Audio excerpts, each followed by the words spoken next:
So here is the truth. A couple of weeks ago, Watson Brown on this very show said, I think the Preds are going to make the playoffs. And I believe I said something like, yeah, whatever. Or was it worse? I think it was worse than that. Was I think you basically told me I was crazy within not saying it. I don't think it had anything to do with the Preds. Oh, yeah. That's when that. No. Took you a while, didn't it? Yeah, I was a little slow on that one. That one didn't reach the plateau. No, that's why you got me back now. So whatever. A little slow. So let's put the graphic up, because this is crazy what is going on. So Winnipeg is in the 8 hole with 79 points, and the Preds are in the 9 hole with 75. But look at the games still at hand. The Predators have played 3 less. Winnipeg hosts Boston tomorrow night before coming to Nashville on Saturday. And with that in mind, Pete Weber, the play-by-play voice of the Preds, was nice enough to kind of pinch hit for Mark McGee and join us today. Pete, how you doing? I'm doing well. And George, I really can't believe how well the Predators are doing, particularly after last night's victory. To just be 4 points behind now and have those, I know it's a great hockey term, games in hand. Are they worth more than 2 in the bush? I don't know, but we'll take care of things the way they are right now.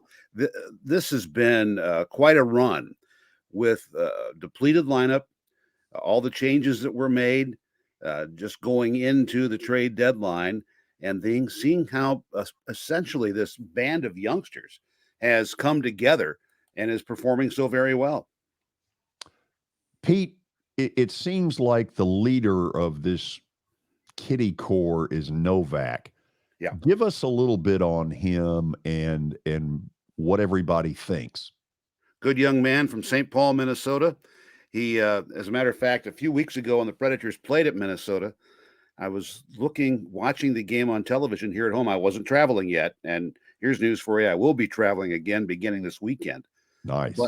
But this is, I'm looking back at the bench, and there's a youngster who really resembles Tommy Novak. So I asked him about that when the club got back home. He goes, oh, yeah, that was my brother. So he had a doppelganger in the family, just looking exactly like him. But Novak has very silky hands. He has good speed, and he has, I'd have to say, the ability to carry a team offensively, which is demonstrated very vividly for us over the course of the last week or so. And now that he is doing that, I think the club has, and not just him, but I think the club has a lot of confidence in what they can accomplish. Pete, all of us, when a team starts selling, and in the Predators' case, I think it was 4 different sales, and we all assume, okay, they've put up the white flag. Can you remember a scenario in recent hockey life where a team has done that and confounded everybody and gotten in the playoffs? Not off the top of my head, George. No, I honestly can't.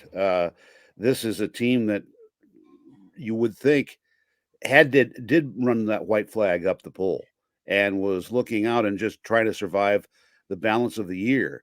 But now that they have begun to win, and they have, and it's not just a recent occurrence, it's happened over the course a little bit longer than that 6-game cross-continent road trip where they went from Florida to Chicago to Vancouver. I'm going to make you tired here now.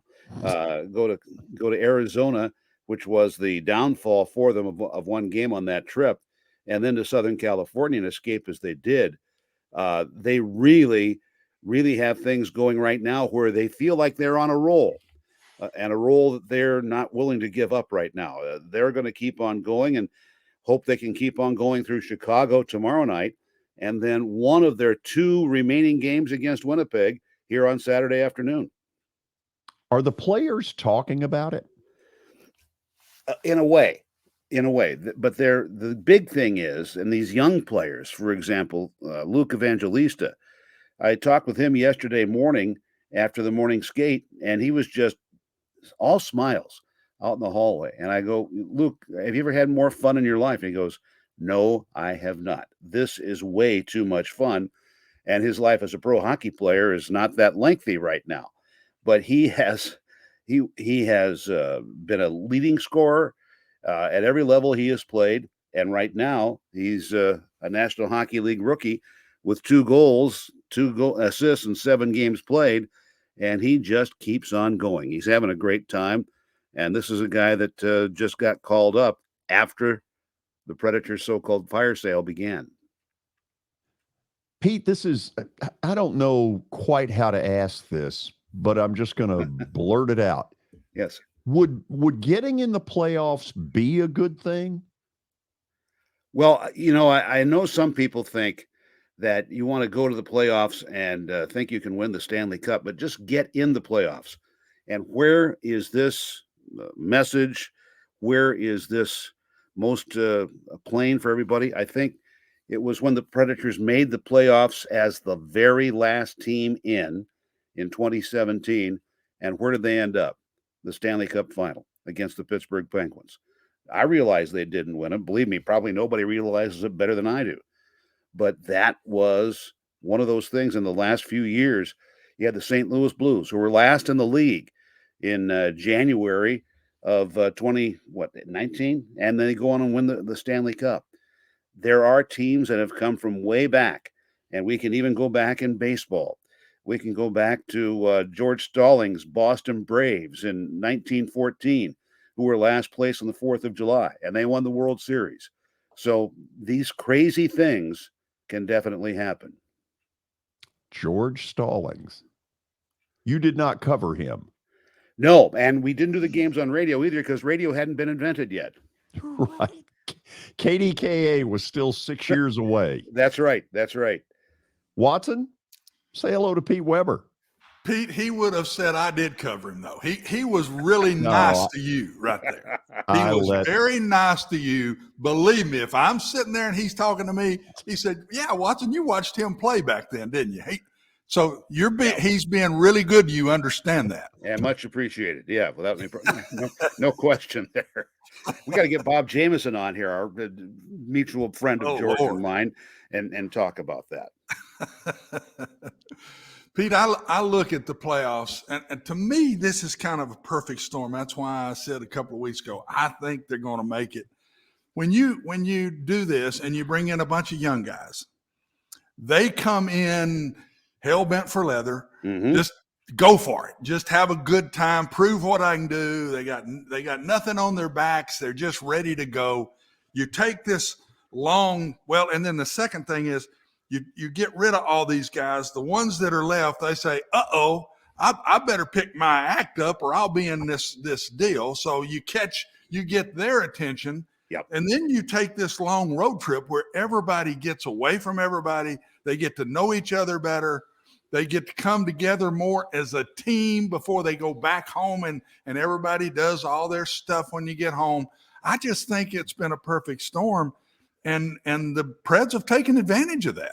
Yes, they have. And that's the key, Watson. They have taken advantage of the situation. Yeah. They have grabbed the ring and run with it. And now we're seeing the fruits of that. And can we continue to see, or can we continue that harvest of said fruit as time goes on? Because here you go, the Preds now with a total of 17 games remaining, 10 of them on home ice. And they have not been as dominant there as they would like, but I think that is going to give them a chance. Well, and I think it's rejuvenated the fans, Pete. I think now the atmosphere at home is going to be the old atmosphere that you know really well. That's right. And I think people are kind of excited right now. They're seeing new faces. They're seeing young guys. And I'm not sure, and give the credit to the players. Yeah. But it's given everybody a boost here as we head down the stretch. And I just think that boost could be the difference if they'll take advantage of what they've done so far. See no reason that they won't. Right. And just keep going after it and let things fall where they may. And this has been, because of that, I think, a great deal of fun for all concerned.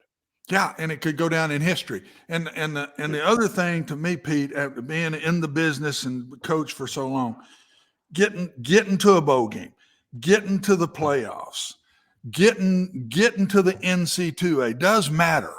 It really means a lot. Doesn't mean you're going to win it all, but I can tell you there's college basketball teams, there's probably out of that 68, there's probably 50 of those that are just, we got there. Now let's do whatever we can. So I think it does matter. You don't just have to say, well, we're good enough to win it all. Getting there does matter. And I think these young guys have gotten everybody's attention that, hey, man, this is big. I've not been yet or whatever. And I want to get this done. So, again, there's a lot of motivation here that if you really look into it, they've grabbed a hold of. They have, and they're continuing to hold on. And they are going to be on, they want to be on there longer than the 7 seconds you're on a bucking bronco in the rodeo and keep going after it in that fashion. I think they really have embraced that.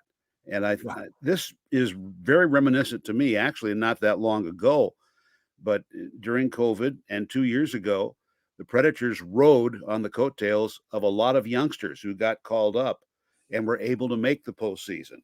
And it looked like there was no chance in Hades that they were going to do that. Well, Hades got a lot cooler for them and for everybody else. Yeah. Do you see this or am I wrong? I think we look quicker. Yeah. I think the total team, I told George this 4 or 5 days ago. I said, George, I'm telling you, this team looks more athletic. They look quicker on the ice to me. Do you see that, or is that just a crazy fan that thinks he sees that? No, it's not a crazy fan. I don't think anyway. I think it is a team that goes quickly on the attack. And the important thing, I think, for the coaches, they go quickly back on defense too. And that can help turn things around for you. Yeah. And are both of these games with Winnipeg in Nashville? Or is it home and home? The one here Saturday afternoon, it is a home and home. And the second game with Winnipeg comes up on April the 8th. So that will be up there. Yeah.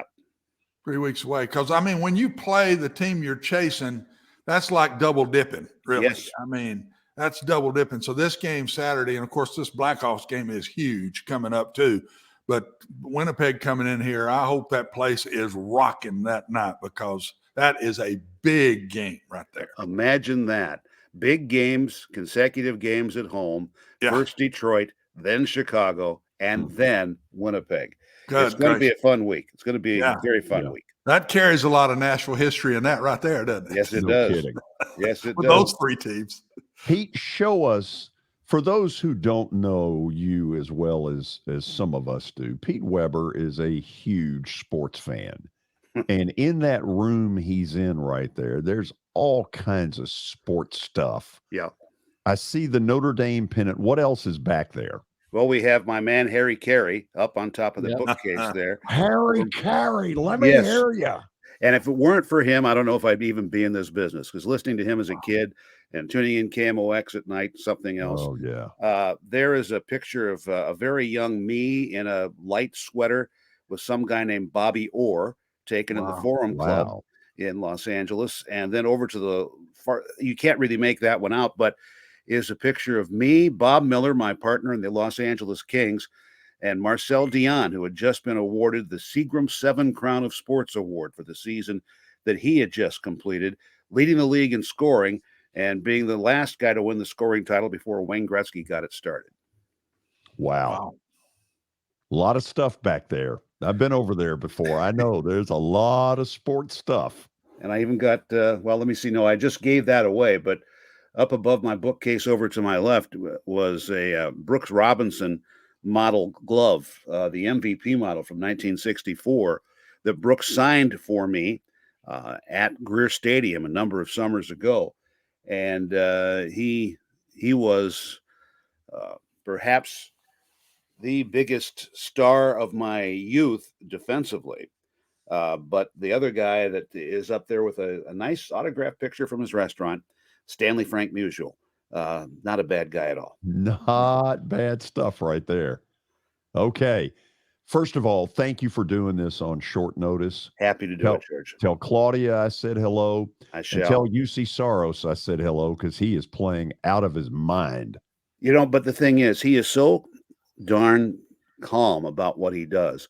George, I think he looks in the stands and tries to find you in between finding pucks that end up in his glove or off his pads or off his stick. He has just been amazing to me. Yeah. And to be able to go from one Finnish goaltender who's much taller in Pecorine to UC Saros and not losing much of anything, that's been incredible, I think. It has been amazing. It's always good chatting with you. Let's do it again soon. Okay, I'll be back with you in 20 minutes. That's Pete Weber, play-by-play voice of the Nashville Predators. Great to have him join us. Thanks for listening, folks. Don't leave yet, though. Make sure you like the video and smash that subscribe button. If you liked this video, you'll love all of the other free content we provide on our YouTube channel.